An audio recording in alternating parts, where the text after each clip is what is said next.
तर मी विनंती करतो शिवसेना पक्षप्रमुख आदरणीय उद्धव साहेब ठाकरे यांना त्यांनी या मेळाव्यामध्ये आपले विचार मांडावे। पक्षप्रमुख उद्धव साहेब ठाकरे यांचा। उद्धव साहेब आगे बढ़ो। हिंदू हृदय सम्राट वंदनीय शिवसेना प्रमुख बाळासाहेब ठाकरे यांचा। अरे आवाज कुणाचा?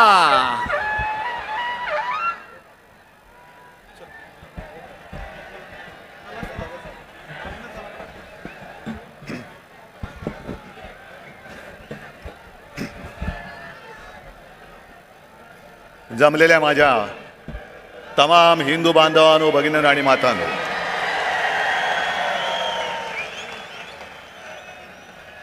सत्तावन्न वर्ष झाली, पण आपण परंपरा थांबू दिली नाही।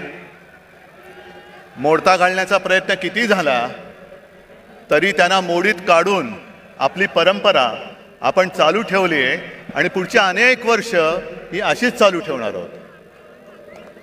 सर्वप्रथम दसऱ्याच्या मी तुम्हाला सर्वांना शुभेच्छा देतो। आज दसरा आहे, शस्त्रपूजन आहे, सरस्वतीचं पूजन आहे आणि हा मेळावा त्या संस्कृतीचं एक विराट दर्शन आहे। आपला मेळावा झाल्यानंतर आपण इकडे खोकासुराचं दहन करणार आहोत। मुद्दामून एक नवीन असुर खोकासूर, रामाने रावणाचा वध केला। कशासाठी केला? कारण असं मी ऐकलंय, असं मी वाचलंय की रावण सुद्धा शिवभक्त होता, पण एवढा शिवभक्त असून सुद्धा रामाला त्याला मारावं लागलं कारण रावण माजला होता। रावणाने सीतेला पळवलं होतं, सीताहरण केलं होतं। त्याचप्रमाणे आज सुद्धा आपली शिवसेना पळवण्याचा प्रयत्न होतोय आणि एक खबरदारी घेतली आहे, आपण नाही त्यांनी। कारण प्रभू श्री रामचंद्राने धनुष्यबाणाने रावणाचा वध केला होता। भानगड नको म्हणून तो धनुष्यबाण सुद्धा चोरलेला आहे। चोरा, पण एक लक्षात घ्या की ज्याप्रमाणे हनुमानाने रावणाची सोन्याची लंका दहन केली होती, तशीच तुमची खोक्याची लंका दहन करणाऱ्या धगधगत्या मशाली आज सुद्धा माझ्यासोबत आहेत आणि तुमची खोक्याची लंका आहे। मी जास्त गद्दारांवरती बोलणार नाहीये, कारण त्यांच्यावरती मला बोलण्याची आता गरजच नाही। तुम्ही सगळेजण बोलतायत, माझ्या आधीचे सगळे बोललेत आणि सध्या क्रिकेटचा मोसम आहे, वर्ल्ड कप सुरू आहे। क्रिकेट पण चालू असतं आणि मध्ये मध्ये जाहिराती पण असतात आणि काही जाहिराती तर आपल्याला बघून बघून पाठ होतात। त्यातलीच एक जाहिरात आहे, ते 3 हिरो सगळे, अजय देवगण, अक्षय कुमार आणि शाहरुख, ते तिघही येतात, 2-2 बोटं दाखवतात। आमच्याकडे सुद्धा 3 जण बसलेले आहेत, ते सुद्धा 2-2 सांगतात की अरे आमच्याकडे सुद्धा 2-2 हाफ आहेत। आणि ते कमला पसंतवाले आहेत, हे कमळा पसंतवाले आहेत। पसंत आपली आपली, त्यांना कमला पसंत आहे, यांना कमळा पसंत आहे। तुम्ही घ्या आणि तुमचं काय ते बघा, आमच्या नादाला लागू नका। आज महाराष्ट्रामध्ये आणि देशात खूप प्रश्न आहेत। मी भाषणाच्या सुरुवातीला आवर्जून जरांगे पाटलांना धन्यवाद देतोय।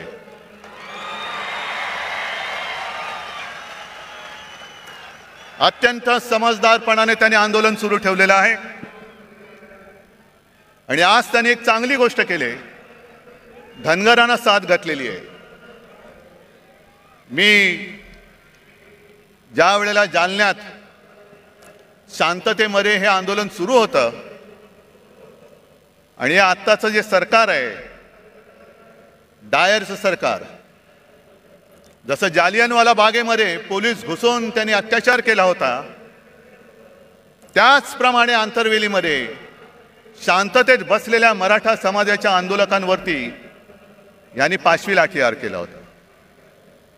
मी तत्काळ तिकडे गेलो, बघितलं, तिकडे हॉस्पिटलमध्ये गेलो, कोणाची डोकी फोडलेत, कोणावरती छरे मारलेले आहेत. पण काही काही घटना अशा घडतात की हृदयामध्ये त्या कायम घर करून राहतात. ज्या वेळेला आम्ही संभाजीनगर पासून निघालो आणि त्या ठिकाणावरती जात होतो, मध्ये जरा आम्ही थांबलो, एका घरामध्ये गेलो. घर कसलं तुम्हाला गावचं माहिती आहे, ग्रामीण भागातनं बरेच तुम्ही लोक आलेले आहात. तिन्ही सांजेची वेळ होती, मिणमिणत्या दिवा होता. मी जरा तिकडे बाथरूमला जायचं म्हणून गेलो. बाहेर आल्यानंतर त्या घरातली माऊली आणि तिची मुलगी हातामध्ये पंचारती घेऊन उभ्या होत्या. आणि मी त्यांना नमस्कार करून सांगितलं की ताई, आज ओवाळू नका, कारण फार भयानक घटना इकडे घडले. मग ताईंनी मला विचारलं, मी राखी बांधू शकते का? हृदयस्पर्शी प्रसंग होता. आणि ती माऊली मला राखी बांधत असताना तिच्या डोळ्यात पाणी आलं. म्हटलं, ताई काय झालं? ते म्हणलं, मला सुद्धा खूप मारलं बघ म्हणे, गुरावानी मारलं, हात दुखतोय माझा. म्हटलं, काय औषधोपचार केले का? ते नाही म्हणे, मी कशीबशी निसटले, पण माझी सून आणि माझा मुलगा हॉस्पिटलमध्ये. मग नंतर त्यानं सुद्धा मी भेटायला गेलो आणि त्या ताईंचा फोटो आला होता ना, तो पोलिसांची भांडत्यात, तो एक निळ्या रंगाची साडी नेसली होती. माझ्यासमोर त्या ताई बेडवरती होत्या, तोंड एवढं सुजलेलं, नाक फुटलं होतं. आणि मग सोबत जे होते त्यांनी मला सांगितलं की साहेब, यांचं डोकं सुद्धा फोडून टाकले. एवढ्या निर्गुणपणाने तुम्ही वागता? मी मुख्यमंत्री होतोच आणि त्याही वेळेला हा प्रश्न होताच. मराठा आंदोलन तेव्हाही सुरू होतं, पण इकडे आलेल्या आणि एकाने तरी सांगावं, कधीतरी कोणावर तरी लाठीमाराचा आदेश मी दिला होता का? मग पोलीस एवढे रानटी होऊ शकतात? तेच पोलीस आहेत, आदेशाचं पालन करणारे पोलीस आहेत. आदेशाशिवाय ते असे वेडवाकडं वागू शकत नाही. महाजालन्याचा डायर कोण आहे, कोणी आदेश दिला, काही चौकशी नाहीये. मी जरांगे पाटलांना भेटलो आणि त्यांनी मला त्या बंदुकीची एक पुंगळी दाखवली. साहेब, हे बघा, एवढी मोठी गोळी, आमच्यावरती या गोळ्या झाडल्या, अश्रूतून सोडला. आणि काश्मीरमध्ये दंगेखोरांवरती ज्या छऱ्याच्या बंदुका वापरतात, त्या छऱ्याच्या बंदुका वापरल्या. कोणाच्या गालात गेलेला छरा, कोणाच्या डोक्यात गेलेला. काय करणार? काय कुठे चाललो होतो आपण? गद्दारांना म्हणा, तुमच्यात हिंमत असेल तर हा प्रश्न सोडून दाखवा. हे खरे बाळासाहेबांचे विचार आहेत. द्या मराठी माणसाला न्याय द्या, मराठा समाजाला न्याय द्या.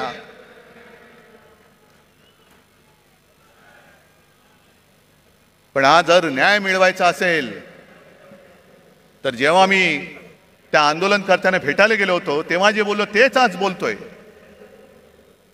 हा विषय सोडवायचा असेल तर तो इथे सुटणारा नाहीये, हा लोकसभेमध्ये सोडवावा लागेल.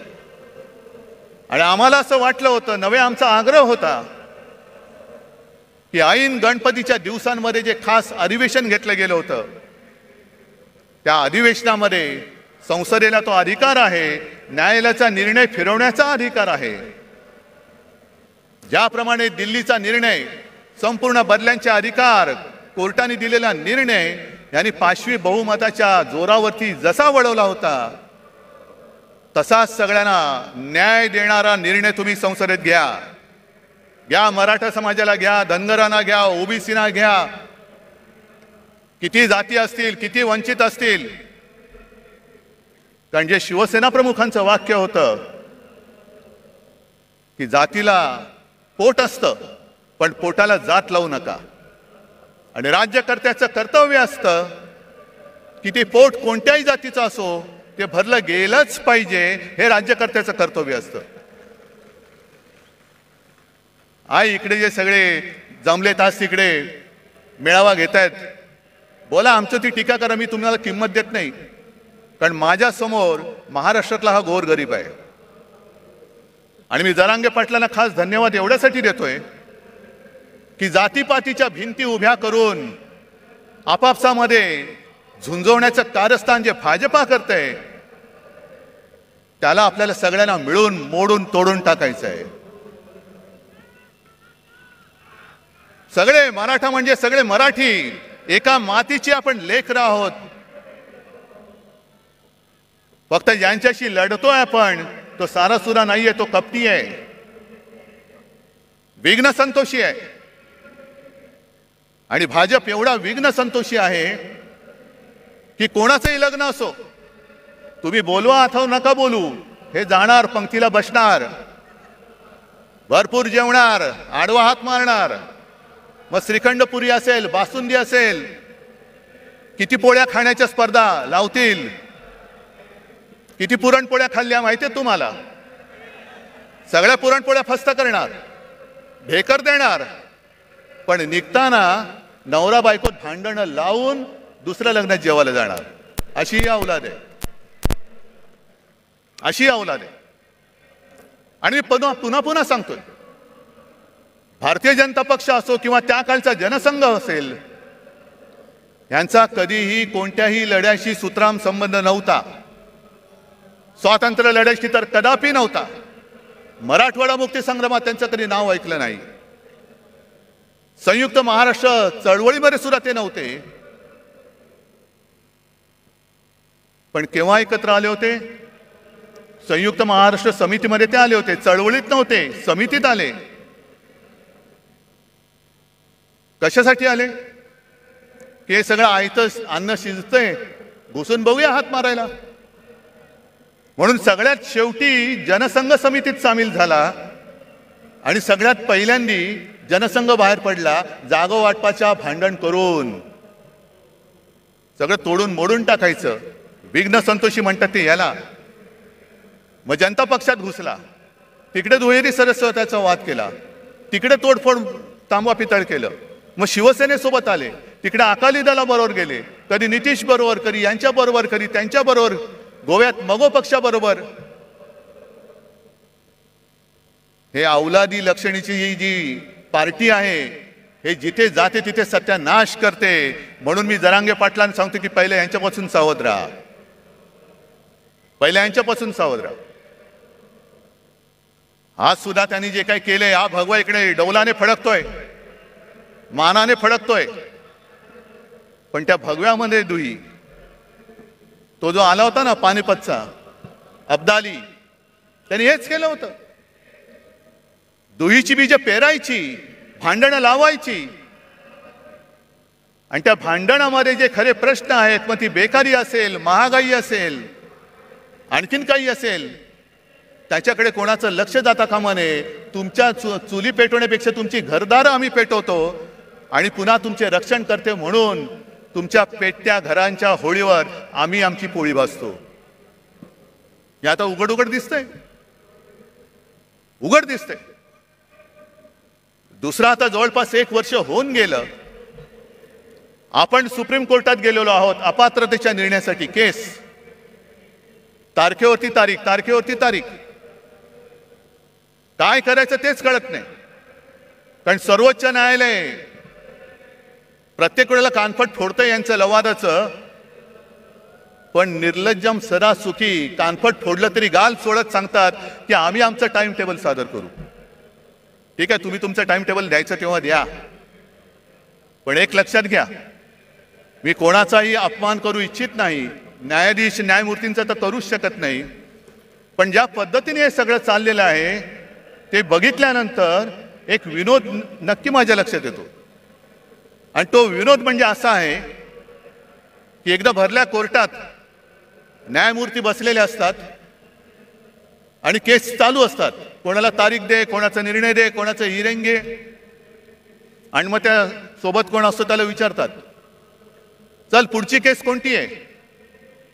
मग तो सांगतो, साहेब एका 20 वर्षाच्या मुलीची छेड काढलेल्याची ही केस आहे. आता मुलीची छेड काढले म्हटल्यानंतर कोणी चिडणार? बोलवा त्याला, आणा समोर. आणि त्या आरोपीच्या पिंजऱ्यात एक आजोबा काठी टेकत टेकत टेकत येतात. ते न्यायाधीशांचं डोकं आणखीन फिरतं. तुला तुम्हाला लाज नाही वाटत? आजोबा झाला, काठी टेकत चालता आणि 20 वर्षाच्या मुलीची छेड काढता, शरम नाही वाटत? त्या आजोबा शांतपणाने न्यायाधीशाकडे बघतात आणि सांगतात, न्यायाधीश महाराज, जेव्हा ही घटना घडली तेव्हा मी सुद्धा 20च वर्षाचा होतो. काय कळलं? म्हणजे 20 वर्षाची असताना ती घटना घडली. आता ते आजोबा झाले, जिची छेड काढली होती ती सुद्धा आजी झाली, पण केस चालू आहे. केस चालू आहे. केस नाही थांबणार. तारीख पे तारीख, तारीख पे तारीख. आता माझं स्पष्ट म्हणणं असं आहे, ठीक आहे, तुम्ही आम्ही केलेल्या अपात्रतेचा निर्णय जेव्हा लावायचा तेव्हा लावा. 20 वर्षानंतर लावा, 50 वर्षानंतर लावा. पण आज संपूर्ण देश बघतोय, संपूर्ण जग बघतंय, तो केवळ अपात्रतेच्या निर्णयाकडे बघत नाहीये, तर या आपल्या हिंदुस्थानामध्ये, या आपल्या भारतामध्ये सर्वोच्च न्यायालय म्हणून जे काही आहे त्याला हा लवाद जुमानत नसेल तर सर्वोच्च न्यायालयाचं अस्तित्व राहणार आहे की नाही? या देशात डॉक्टर बाबासाहेब आंबेडकरांनी घटना तिचं अस्तित्व शिल्लक राहणार आहे की नाही? आणि सगळ्यात महत्वाचं म्हणजे अनेक क्रांतिकारकांनी आणि अनेक योद्ध्यांनी रक्त सांडून, बलिदान देऊन, त्याग करून जी आपली भारत माता स्वतंत्र केली, त्या भारत मातेची लोकशाही ही टिकणार आहे की नाही ह्याच्याकडे आमचं लक्ष आहे. बघूया आता 30 तारखेला काय होतंय. नुसता अपात्र कोणाला ठरवणार? आधी जनतेने ठरवूनच टाकलेलं आहे. माझं तर म्हणणं असं आहे की केसचा निकाल लागण्याच्या निवडणुका घेऊन दाखवा. जनता जनार्दन ठरवेल ते पात्र आहेत का अपात्र आहेत. होऊन जाऊ दे खुल्या मैदानात. पण सर्वोच्च न्यायालयाकडनं आम्हाला नक्की अपेक्षा आहे. मध्ये आपले माननीय पंतप्रधान मोदी जे बोलले, घराणेशाही घराणेशाही, होय, मी घराणेशाहीचा पाईक आहे. कारण मला माझ्या घराण्याचा अभिमान आहे. मला माझ्या आई वडिलांचा अभिमान आहे, आजोबांचा अभिमान आहे आणि सर्व पूर्वजांचा अभिमान आहे. जो कुटुंब व्यवस्था मानत नाही त्यांनी दुसऱ्याच्या घराण्याबद्दल बोलू नये. पहिले कुटुंब व्यवस्था मान आणि मग हिंदुत्वाचं बोल. कारण कुटुंब व्यवस्था हा हिंदू संस्कृतीचा एक पाया आहे. तोच जर तुम्हाला मान्य नसेल तर तुम्ही आमच्यावरती बोलणारे कोण आहात? तुम्हाला काही अधिकार नाहीये. ज्याप्रमाणे मी कोरोनाच्या काळामध्ये माझे कुटुंब, माझी जबाबदारी, सर्व महाराष्ट्र मी माझं कुटुंब मानून माझ्या परीने मी काम केलं, म्हणून मला अभिमान आहे की कोणाच्याही नशिबात नाही ते एक नातं कुटुंब प्रमुख म्हणून मला महाराष्ट्राच्या जनमानसामध्ये स्थान मिळालं. मला अभिमान आहे त्याचा. बरं, घराणेशाहीला विरोध करायचा ना, करा, जरूर करा. पण घराणेशाहीला विरोध करताना आम्ही पोचलेली घराणेशाही तुम्ही डोक्यावरती बसवताय ती पहिली खाली करा. बाप मंत्री, मुलगा आमदार, मुलगा खासदार, हे सगळे जे काही चाललंय ते पहिलं करा. असं काही नाही की सगळीच घराणी काही चांगली असतात, सगळीच घराणी काही वाईट असतात. घराण्याची सुद्धा एक परंपरा असते, घराण्याचे संस्कार असतात. कोण कोणत्या घराण्यातल्या त्याच्याप्रमाणे त्याची ओळख ठरते. ज्याप्रमाणे जर तुम्ही घराणेशाही बघायला गेला, डॉक्टरचा मुलगा डॉक्टर होतो, आम्ही सुद्धा घराणेशाही, घराण्याची परंपरा जपणारे आहोत. त्याचप्रमाणे आणखीन एक घराणेशाही नाही पण घराण्याची परंपरा मी आवर्जून सांगेन, ती म्हणजे आपले सर्वोच्च न्यायालयाचे सरन्यायाधीश चंद्रचूड साहेब. स्वतःच्या कर्तृत्वाने बसलेत, पण त्यांचे वडील सुद्धा सरन्यायाधीश होते आणि कडक होते, कणखर होते. शेवटी इतिहासामध्ये आपली नोंद काय होणार आहे हे प्रत्येकाने खबरदारी घ्यायची. कोणासमोरही न झुकणारा म्हणून माझी नोंद व्हायला पाहिजे की सत्ताधाऱ्यांचे बूट चाटणारा, हे प्रत्येकाने ठरवायचंय. मग जशी घराणेशाहीची परंपरा आहे तशीच काही नावं अशी आहेत ज्यांच्या घराण्याचा आतापताच माहिती नाहीये पण तरी सत्ताधीश झाले. फरक बघाय तुम्ही. हिटलरचे वडील माहिती आहेत कोणाला? हिटलर काय घराणेशाहीतला होता? सद्दाम हुसेन काय घराणेशाहीतला होता? पुतीन काय घराणेशाहीतला आहे? गदाफी काय घराणेशाहीचा आहे? मुसोलिनी, स्टालिन, कोणाची घराणी माहिती आहेत? पण हाही धोका विसरू नका की ज्याचा काही आगापिछा नाही, त्याच्या हातामध्ये जर का देश दिला तर काय होऊ शकतं त्याचं अत्यंत वाईट उदाहरण हे जर्मनी आहे. हे जर्मनी आहे. असाच उदय झाला, लोक पागल झाली, अंधभक्त झाली आणि आज त्याने जे काही बहुमत मिळाले हे बहुमत तर काहीच नाही. जवळपास 95, 97, 98% त्यावेळेला हिटलरला बहुमत मिळालं होतं विकासाच्याच नावावर. काय केलं त्यांनी? आज जाऊन जर का विचारलं तर जर्मन लोकांना लाज वाटते की त्यांच्या देशामध्ये हिटलर होऊन गेला म्हणून. मग तुम्ही ठरवायचंय की ज्याच्या घराण्याचा आगापिछा माहिती असा निवडायचा की कोणाचा कशाला पत्ता नाही, आज दिसतोय उद्या गायब. तुमचं मरण तुम्ही पत्करा, मी माझी वाट लावून काम केलं, मला आनंद झाला तुमची वाट लागली, आता मी झोळी लावून चाललो, तुम्ही बसा रिकामी कटोरी घेऊन. आणि हे जर का टाळायचं असेल तर आज माझं ठाम मत आहे, एक काळ जरूर होता की कदाचित याच व्यासपीठावरून हिंदू हृदय सम्राट बोलले होते की देशाला एका मजबूत सरकारची गरज आहे. मजबूत सरकार आपण बघितलं, 9 वर्ष पाहिलं. म्हणजे मला आज सुद्धा आठवत आहे की 14 साली ज्या वेळेला प्रणवदा राष्ट्रपती होते तेव्हा आम्ही सगळे, आता वेळगळच, आम्ही गेलो होतो सगळे पक्ष मिळून आणि आम्ही सांगितलं की आमचा नेता नरेंद्र मोदी. मग प्रणव मुखर्जी खुश झाले, आम्हाला म्हणाले 25-30 वर्षानंतर एका पार्टीचं सरकार आलं, आता देशामध्ये स्थैर्य येईल. काय आले तुम्ही सांगा? आले स्थैर्य? काय तुमचे प्रश्न सुटलेत? आणि म्हणून मला आज असं वाटतं की सरकार तर बदललं पाहिजेच, पण आता जे सरकार आणायचं आहे हे सरकार मजबूत जरी असलं तरी एका पक्षाचं बहुमत असलेलं पाशवी सरकार नको, अजिबात नको. जेव्हा खुर्ची थोडीशी डगमगीत असते तेव्हा देश मजबूत होतो. नरसिंहरावांनी चांगलं काम केलं, मनमोहन सिंगांनी केलं, अटलजींनी सुद्धा केलं. सगळ्यांना सोबत घेऊन चालणारं सरकार पाहिजे, मिलीजुली सरकार आज पाहिजे आपल्याला. पण यांचं जे सगळं चाललंय, मी मागेच बोललो होतो की हिंदुत्वाचा बुरखा फाटल्यानंतर आतमधला यांचा बिभत्स किळसवाणा चेहरा, भेसूर चेहरा आता आम्हाला दिसायला लागलेला आहे.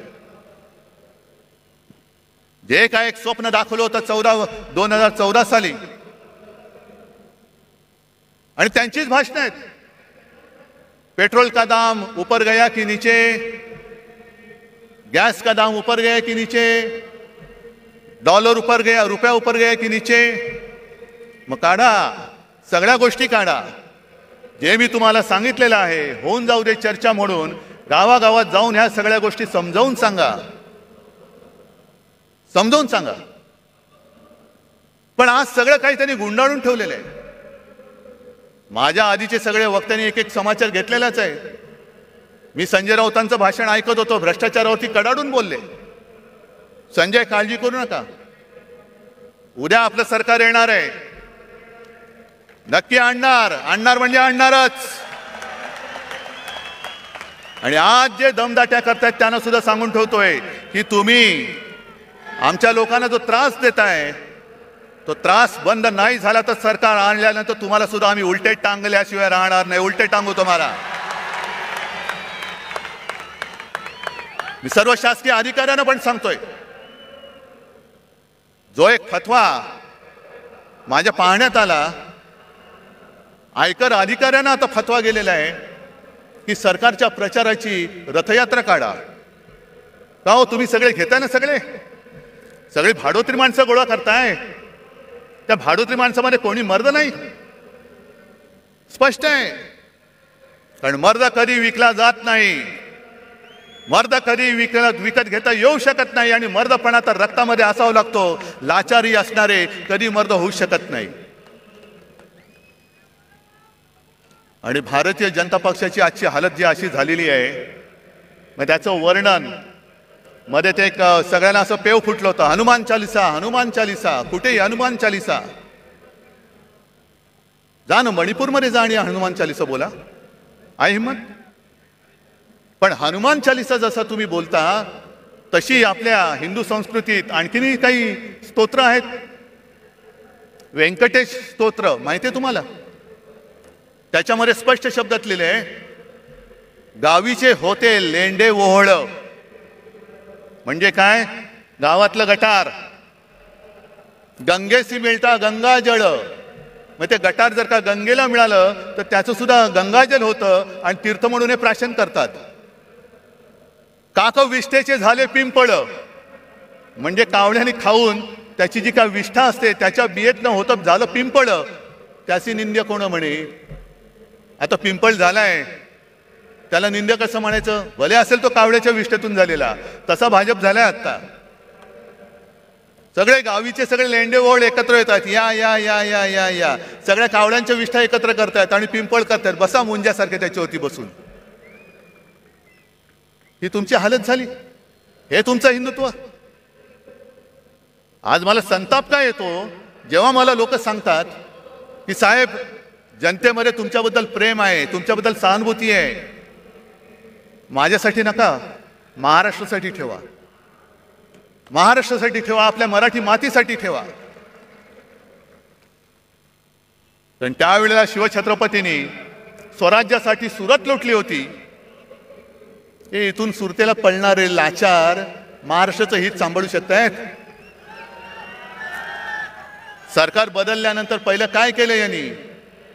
पहिलं घाईनी मेट्रोची आरेची जागा मेट्रोला दिली. बुलेट ट्रेनची जागा जी मी अडवून ठेवली होती आणि जिकडे करोना सेंटर उभं केलं होतं ते पहिलं बुलेट ट्रेनच्या घशात घातलं. मला सांगा, एवढे सगळे तुम्ही जमलेला किती जणांना बुलेट ट्रेनचा उपयोग होणार आहे? मला सांगा. होणार आहे? तुम्हाला होणार आहे? कोणाला होणार आहे? मग बुलेट ट्रेन कशाला? मग मला कोणीतरी सांगितलं की अहो साहेब, यावेळेला मुंबईतून सुरतेला पळताना किती त्रास झाला. तो कैलास पाटील तर सुदैवाने मधनं उठून आला म्हणून, पण इथल्या गद्दारांना पटकन गुजरातला पळता यावं म्हणून बुलेट ट्रेनची व्यवस्था करतायत, गद्दारांना पळवण्यासाठी. अरे महाराजांनी सुरत लुटली होती, हो लुटली होती, स्वराज्यासाठी लुटली होती, पण तिचा सूड म्हणून तुम्ही आज मुंबई लुटता आहात, महाराष्ट्राचं खच्चीकरण करता आहात. संपूर्णपणे महाराष्ट्र बकाल करायचा, मुंबई बकाल करून टाकायची, मुंबईच्या ठेवीवरती डल्ला मारायचा आणि मुंबईला भिकेला लावून दिल्लीच्या दारामध्ये उभी करायची. हा त्यांचा डाव आहे. त्याच्या विरुद्ध लढण्यासाठी मला तुमची सोबत पाहिजे, मला ते मोडून काढायचंय.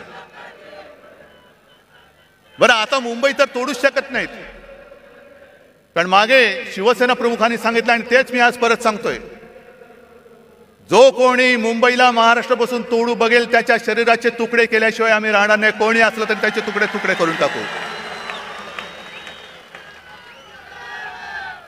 मग काय करायचं? मुंबई तोडता येत नाही, कारण मुंबई तोडण्याचा प्रयत्न झाला तर महाराष्ट्र तुमचं सरकार जाळून टाकेल, होय जाळून टाकेल. मग दुसऱ्या मार्गाने मुंबईला कैयात घ्यायची, मुंबईची स्वायत्तता मारायची, मुंबईचा विकास जी मुंबई महापालिका करते ते आता नीती आयोगाच्या माध्यमातून करायचं. कशासाठी?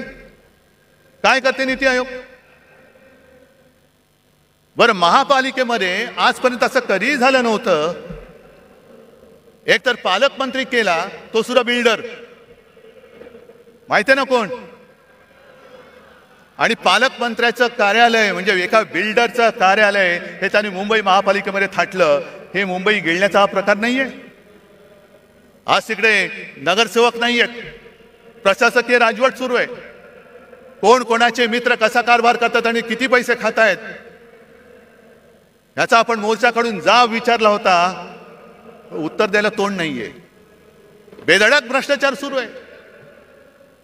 बरं, एवढा भ्रष्टाचार करताय, एवढा भ्रष्टाचार करताय, पण संताप एका गोष्टीचा येतो की ज्या माझ्या मुंबईने, माझ्या महाराष्ट्राने करोनामध्ये अतुलनीय काम केलं, मुंबई मॉडेल म्हणून जे जगभरात नावाजलं गेलं, त्या मुंबईत करोनाच्या काळात काय भ्रष्टाचार झाला म्हणून ते स्वतःचे कपडे काढून फिरणारे दलाल आरोप करतायत आणि त्याला हे मिंदे साथ देऊन चौकशी लावले. खिचडीमध्ये काय होतं, औषधं कुठून घेतली, आणखीन कुठून काही केलं.